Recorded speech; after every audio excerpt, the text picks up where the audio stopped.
First of all, I want to thank all of you who have left comments and hung with me through the process of the latest George H.W. Bush funeral business, and have looked at and shared with me your comments and input on the H.W. Bush remembrances that I have, both from a few weeks ago, from a month ago, and also from early this year when he was still alive. Today I want to talk about a couple of things. First of all, that I have some big projects that I'm working on, at least 3 or 4 of them, and I'm going to try to get them out this week. Today, however, this is a little project, and the little project has to do with reminding all of you and reminding myself that despite the fact that Q said we were going to have this great and wonderful result, which was hold the Senate, and that the Senate would be better, and in fact it is, that not everything is perfect. And part of what is not perfect is that we did get rid of 2 senators in Arizona, McCain and Flake, who were both flaky and McStaney and were bad. I'm not sure that the 2 we got to replace them are going to be much better. Certainly what Larry Schweikert calls enema, not cinema, is probably no better than anybody else anywhere in the Senate. And whether Martha McSally will be better or not is hard to tell. She could not be worse, I don't think, than McStain and Flake. But what is more than that, by getting rid of them and getting rid of Corker on the Republican side and getting rid of Claire McCaskill and the lady from North Dakota and the guy from Indiana, we did do some benefit. But what we got in place of it was Willard Mittens Romney, a guy who allegedly calls himself a Republican, but he is, by every stretch of the imagination, a rhino. He is so rhino that he is endangered, or he should be endangered, and he should be on the African plains, and there should be poachers hunting for him. Not to say that I am proclaiming that he should be shot. I didn't mean that literally, real close to it, but figuratively certainly. And one of the comments that I made in the shadow of the Senate, of the congressional election and the midterms, was that we did not get everything that we asked for, and certainly Willard Mittens Romney is one of the things that nobody in his right mind would have asked for. So, and the comment that I made at the time was, Mitt's going to bite us. He's going to bite the national politic, the politic national. He's going to bite us in the rear.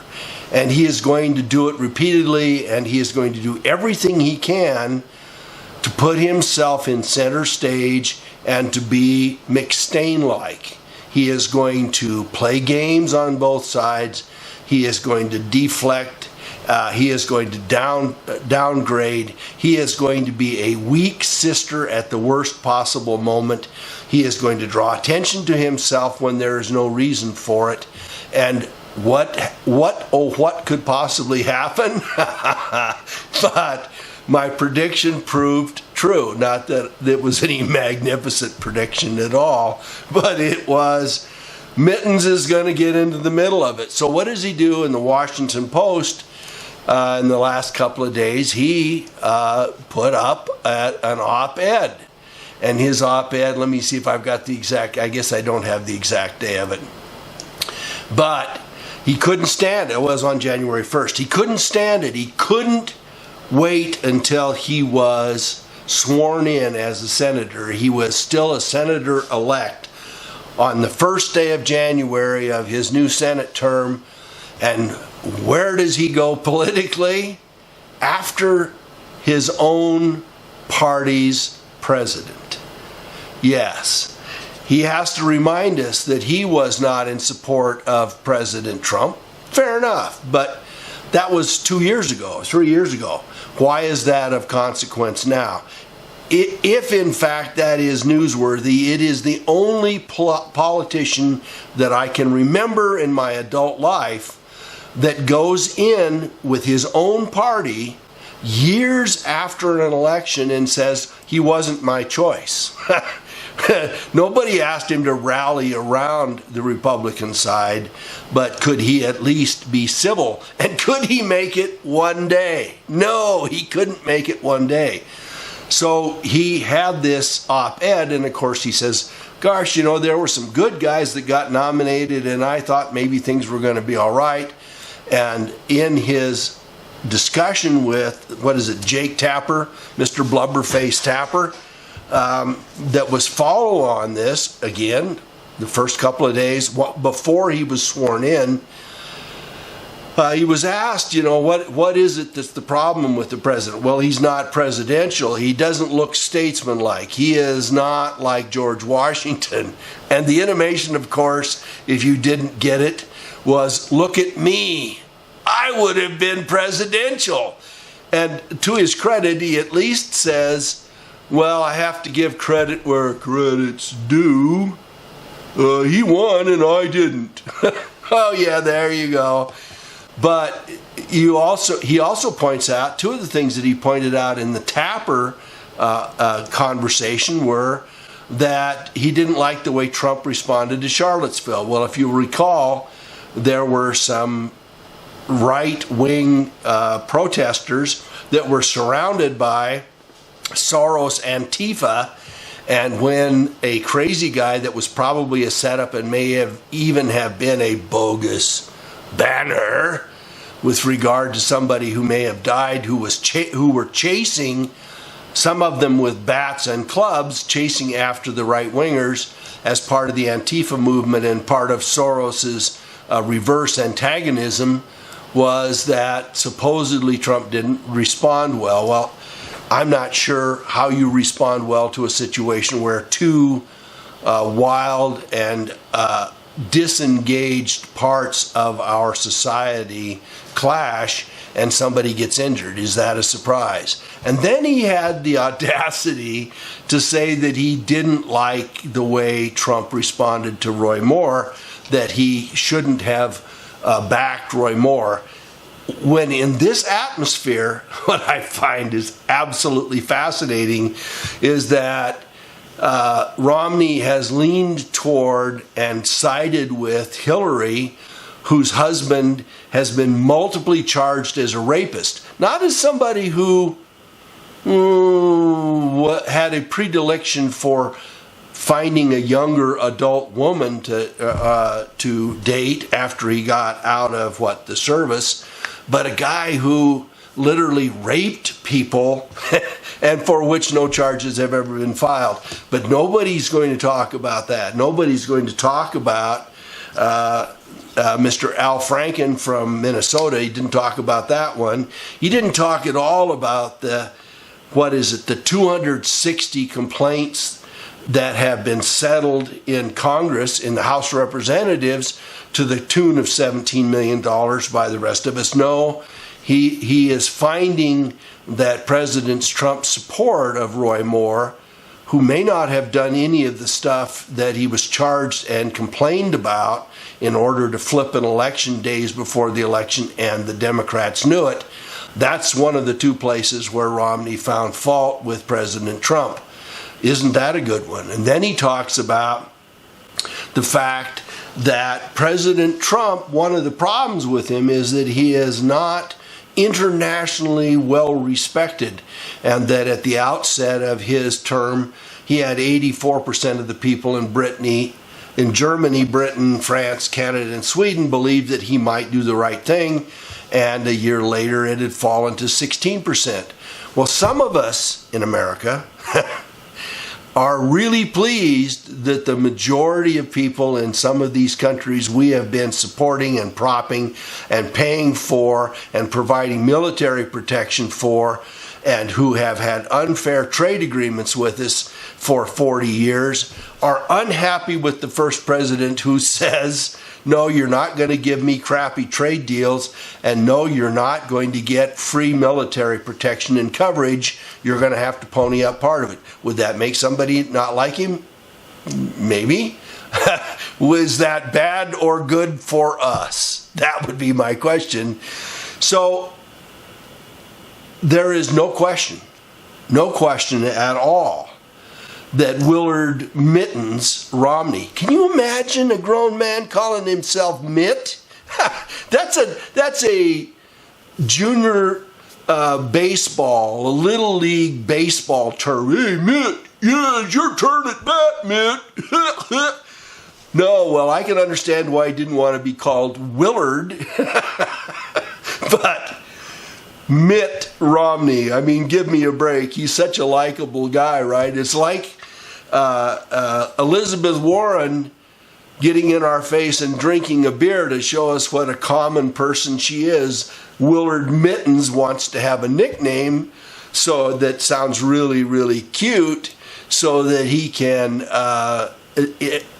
adhere us and make us feel more warmly toward him. Well, I don't feel warmly toward Willard Mittens, and the fact that he is a traitor to his own kind, not maybe constitutional traitor, but a traitor to his own party a day before he takes office.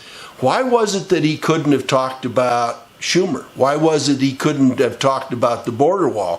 Why was it he couldn't have said, here are the places where I'm going to support the president.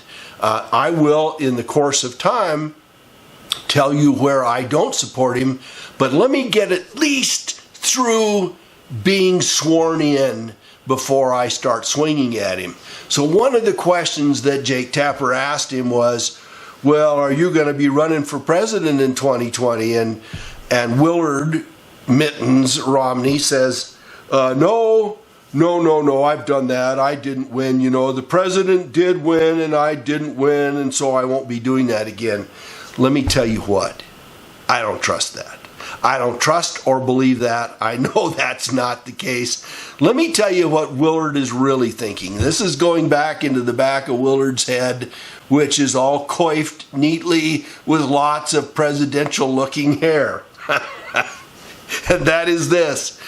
He's hoping that somebody takes, that they impeach or take down Trump in the next 2 years, and that they rally around their strongest guy, the most presidential-looking guy, that guy that crosses the aisle and works with the Democrats and the Republicans, the guy that couldn't beat Obama but now can beat whoever comes up because he is magical, the guy who got a majority of the votes in Mormon country in Utah. Oh, well, what does that prove? So if you think it would take him more than 15 minutes to tell us why he reluctantly would become the presidential candidate for the Republicans, you bought into more of Willard Mittens Romney's BS than most of the rest of us. So anyway, it offends me that somebody who gets elected by a party cannot have more relational decorum than that coming out of the chute. If sometime this summer he wants to say, gosh, I disagreed with the president here, or I wish he'd quit bragging on himself, or that that tweet he just put up is horrible and I am offended, great, do it. But the day before you get sworn in, you can't stand it. You have to go after the guy that's the president of your own and a member of your own party. I'm sorry. They ought to hang him by his thumbs. And in a final note, just to tie this together with the rest of what I've been doing for the last month or so, I want to share with you, I'm going to close out by attaching a picture of Willard when he met with President number 41, the guy that is allegedly in the coffin that we all had to watch a couple weeks ago, and with Barbara who may be Alistair Crowley's daughter, and Mittens is so happy to be there. Well, I understand why. So if you didn't like President 41 H.W. Bush, I'm going to tell you you're not going to like anything that Willard Mittens Romney does. And with that, I'll close. If you like it, give it a thumbs up. I like it, but I don't like Willard Mittens Romney. In case you didn't pick up on that, thanks so much for watching.